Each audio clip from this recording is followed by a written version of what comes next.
see a part of themselves in our story, and it gives them permission to share their own story. And it's such a beautiful thing. It's a sense of authenticity and vulnerability and a way to connect on such a genuine level.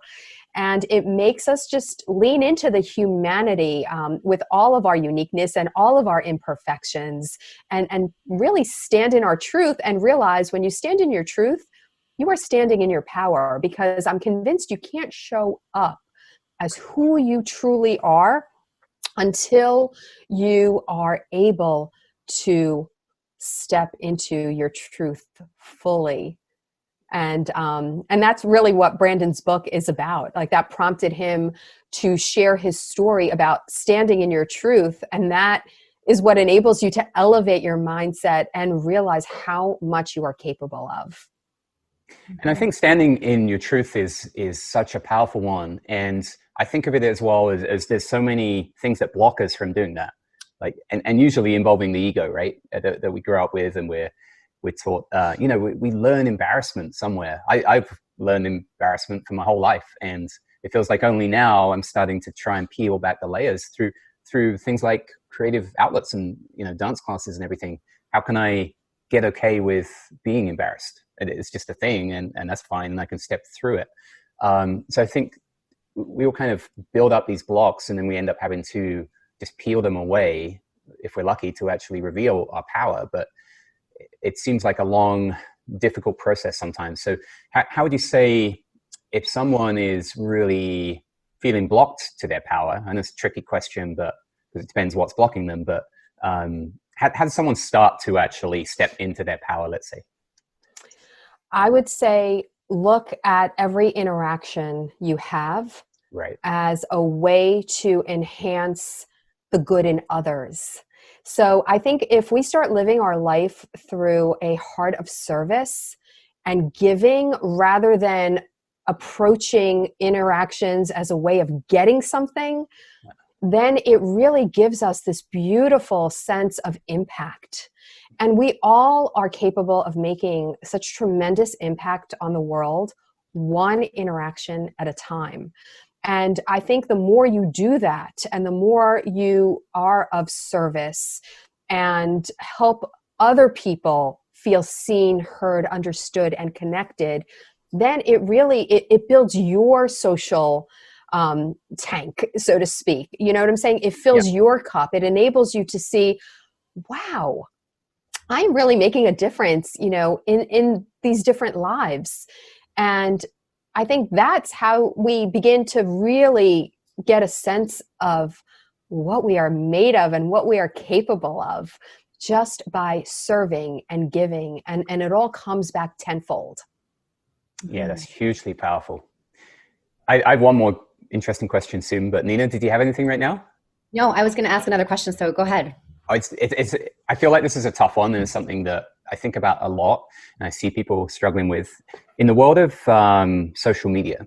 So Sylvia, I know you do a lot online, and I've kind of gone up and down with social media and online platforms. Now I think they're incredibly powerful, and we're incredibly lucky going through the 2020 and the pandemic to have an online outlet. Imagine if none of us had anything online and we were stuck at home, it would be phenomenal, whatever that word is. It would be incredibly more difficult. So the question is, there's a bad side of social media as well, of where I see, as I go through infinite feeds for a start, we drift off and we switch off and we get lost in this world that isn't really present. And we're also fed with a lot of advertising, which is fear-based stuff. And we're fed with a lot of filtered people's lives, essentially. So what's your take on social media in terms of, is it powerful for us? How can we use it in a more powerful, authentic way, rather than it's creating anxiety for us and creating all this like neediness of, I need to have this, I need to buy this, and I need to look like this? Yeah, that's a great question. I definitely have become more intentional in how I use social media and who I follow and who I give my energy to. Here in the United States, this past year in particular has been really politically divided. Yeah. And I saw some of my very closest friends just spew such anger and hatred in all of their posts. And it made me realize, like, I don't need to be a part of that. So it is possible to curate your feed so that if there are people that are draining your energy or are not igniting your soul, you can unfollow them. Of course, you can unfriend them.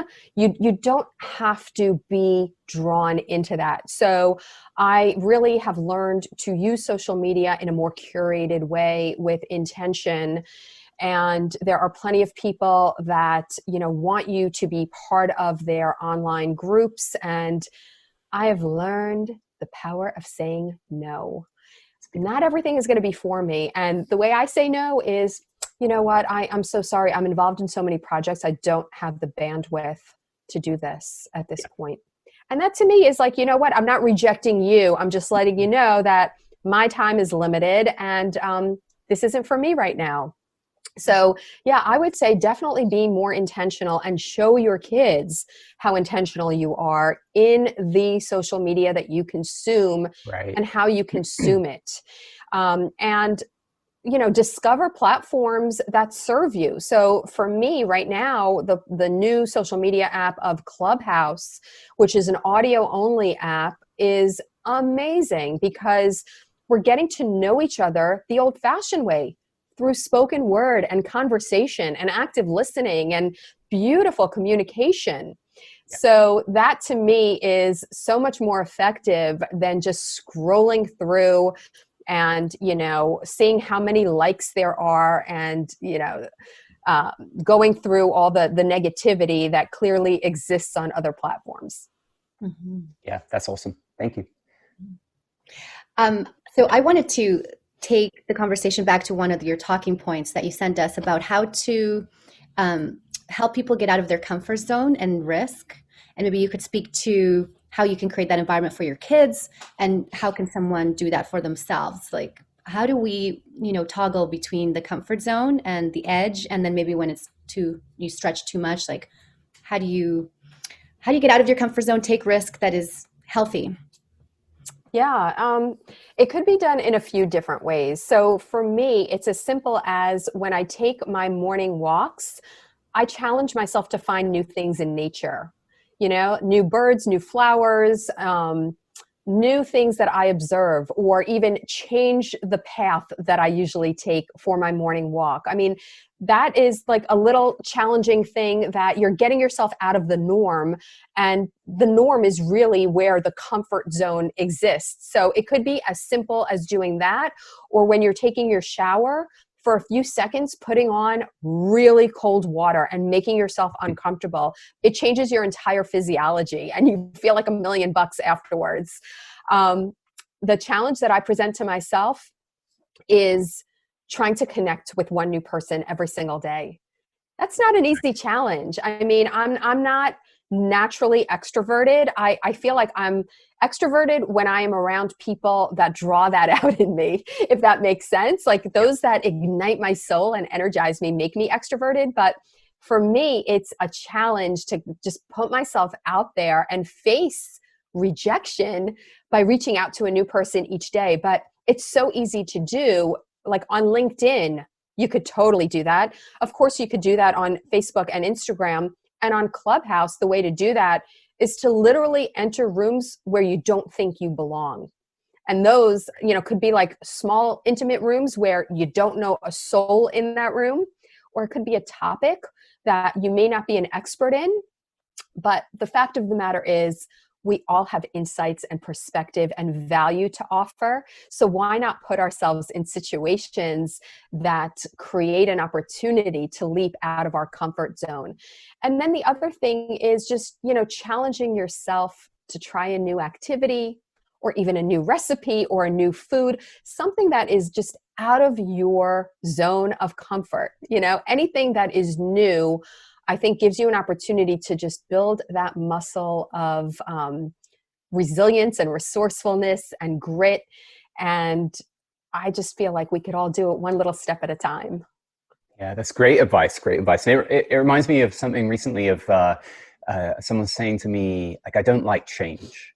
So, and that got me to think of, is it that they don't like change or they're scared of change? So a question for you and Nina, do you feel like we all need change to feel alive? We all have to get out of the comfort zone often. Do we need that change, or can anyone actually truly live in the comfort zone and be happy without change? Nina, do you want to go first or you want me to go first? I was just curious about this the other day. I just think that change happens as a constant. And so there's just no way, even in your comfort zone, there's things that are changing. And I think it's just an illusion. I mean, just look at this pandemic. We didn't want to change, and all of a sudden change just happened to us now. Yeah. And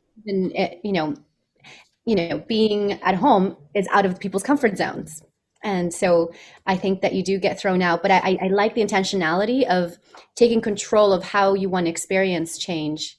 Then like how much it affects you in a negative or positive is what you have control over. Mm-hmm. And it's funny because I used to be one of those people that said, I don't like change. Yeah. And yet I look back at my adulthood and realize I met my husband on a blind date. Literally, I did not know him. I was set up with him, and I happened to be his 95th blind date. So obviously he embraced change, but then every good thing that has happened in my life and all these doors that have opened have been random occurrences that were out of our comfort zone that definitely created change. So I think that, the words that we use to convince ourselves, that we don't like something sometimes skew the way we look at things. And I feel like many people get stuck in that thinking, I don't like change, I want stability. And they literally get stuck in trying things, even when they know those are the things that they need to do to create more joy and happiness and fulfillment in their life. So it's really easy to get caught up in the perception of, not liking something rather than saying, bring it on. Yep, absolutely. So I have one more interesting one on the same kind of topic, but when you step out of the comfort zone deliberately, in these small ways, saying hi to a stranger or whatever it will be, or if you do something bigger, let's say, out of the comfort zone, like learning a brand new skill that's completely out of your comfort zone, then do you find after 2 or 3 weeks, let's say, of doing that new thing, you get this pullback that it's almost like your mind is trying to protect you. Okay, that's enough. I've gone out of my comfort zone for 2 or 3 weeks now, and now I just need to go get back in my shell. So do you find you've seen that, or you see that with your family? And how do you get through the courage of just to keep on going on this brand new path, brand new journey when you get this big pullback? I try not to let myself get stuck. And I feel like sometimes I might get stuck because I feel overwhelmed by it all. Right. But I just remind myself, one step at a time. And I must say, because I believe I'm several years older than both of you, but I must say with age comes wisdom. And for me, a lot of that wisdom is just giving myself grace and realizing I don't need to be all in on everything just because other people are. Yeah. So I feel like, if we learn to give ourselves a sense of empathy and realize, I'm not going to be able to get everything done, even when I have the best intentions, then being kinder to ourselves creates space for us to continue to move forward rather than just completely throw in the towel. So almost like a skill, let's say, of when you fail, how can you be kind to yourself when you feel like you've failed? Yeah, I mean, take a step back and realize Did I fail because I tried something new? Do I feel like I failed because I'm comparing myself to other people that are 10 steps ahead of me and it took them years to get to where they are? I mean, I think that's part of our dilemma. The fact that social media kind of forces us to compare ourselves to others, but we don't see what it took for them to reach where they are, right? Unless we listen to their stories and their journeys. Absolutely. So I think if we just kind of keep it all in perspective and realize that the only competition we should feel like we're in is with ourselves, and compare ourselves to who we were yesterday. Like I literally feel like every day is an opportunity for me to grow in a certain way. Yeah. And you know what? There may be some days where I just have no motivation, and my form of self-care is really not to grow and just to, like, you know, lounge out and do nothing. I don't have too many days like that, but when I do, I give myself grace and realize that that's part of the self-care process to kind of, you know, make sure that the engine is running on all other days. So I think if we could just take ourselves off of that treadmill, the one that we talked about earlier, about pushing our kids, you know, to constantly be in competition with one another, and instead make them realize that when you give your all, it doesn't mean you're always going to get the top grades or be recognized, you know, with the most accolades. But for ourselves also, just know that we are making progress one day at a time, one step at a time. And truthfully, I feel one interaction at a time, because how we show up is going to really make such a beautiful impact on the world. That's beautiful. Yeah, weird idea that, you know, it's either all or nothing. Like when we think about how did you fail, I was trying to teach Gavin the other day that even if, let's say, he has a fight with someone or he disagrees with someone and they're completely wrong, that it's still not 100% they're to blame, that there's going to be something that he did to contribute, that there's like 1% and 2%. And he was like, what if it's 99%? I'm like, yeah, there's still 1% you, 99% them, you know. And I kind of think that goes across the board with things that we failed at. If you focus on, well, you didn't accomplish, let's say, 8 of these things, but you did 2. Like, it's never going to be 100% unless you're dead, right? I mean, that's right. The only, that is a failure. That you died. Okay, you failed. You got right. There's nothing you do about it. But the idea that it's all or nothing, I think it's kind of something that society puts on us, and we don't need to look at it that way. And so, if you focus on what is the part that you learned from, or what is the part that was progress, even if you didn't get the result, or even if you failed, whatever, then you can never say that it was a failure. There's still something in every situation. Absolutely. And also just know that no matter what, you are enough, right? Accomplishing that one thing is not going to make you more than, or, you know, more worthy or more valuable. You are enough just as you are in this moment. And I think, you know, as long as we kind of have that solid foundation, it makes us get up the next day and take a step forward again. Sylvia, so can we talk about Brandon's book as well, if you don't mind? Yeah, Brandon's book is 10 Feet Tall.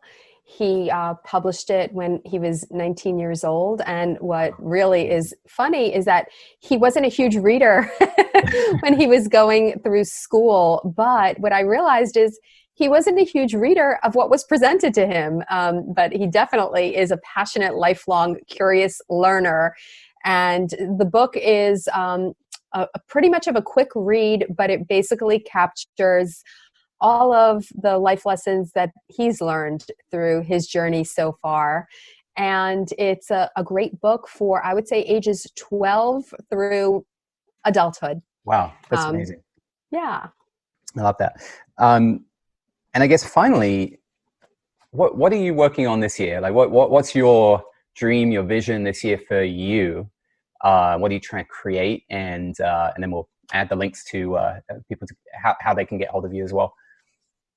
My dream is to continue to share our journey and to show people that life is going to throw you all kinds of twists and turns and create uncertainty, but you don't need to feel stuck in the unknown, and rather you can navigate through it all through a lens of curiosity and excitement rather than fear.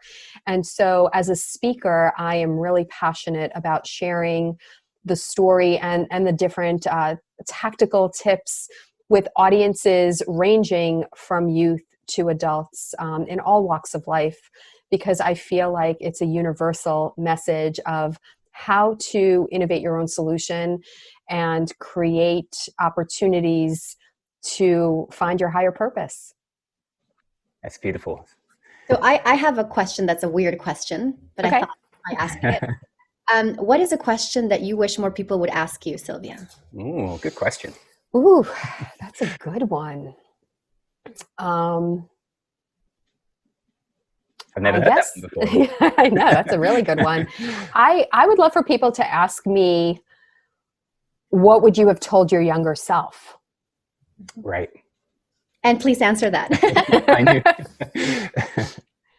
I would have told my younger self that your journey is going to unfold in ways you cannot even imagine, and that you need to embrace all of the heartache and the pain and the challenge and adversity, and realize that those are the things that are going to enable to lead you on a platform of impact that is going to change countless lives. Wow, that was phenomenal, and so reflective of how I feel too about advising my younger self, of knowing that the toughest time that I had to go through was my greatest door opening opportunity to discover myself. And yeah, totally with you. Nina, what would you advise your younger self? Oh, that's a good one. The top three. The top three things.